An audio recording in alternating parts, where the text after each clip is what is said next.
La question des financements sera l'une des questions clés de l'accord.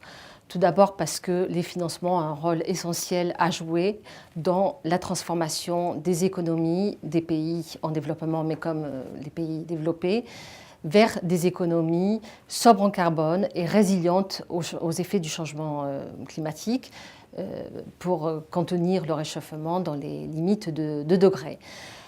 En ce qui concerne les pays les plus vulnérables, que ce soit les pays africains, les petits États insulaires ou les pays les moins avancés, le financement de l'adaptation sera particulièrement important. C'est une question d'équité dans l'accord.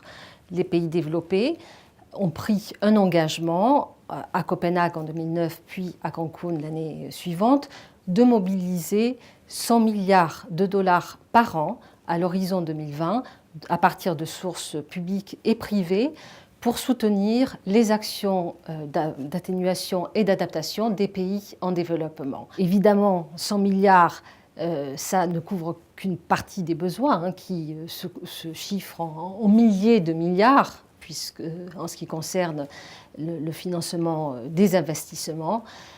Mais en revanche, ils ont un rôle crucial à jouer pour aider au déplacement des investissements vers des investissements plus verts.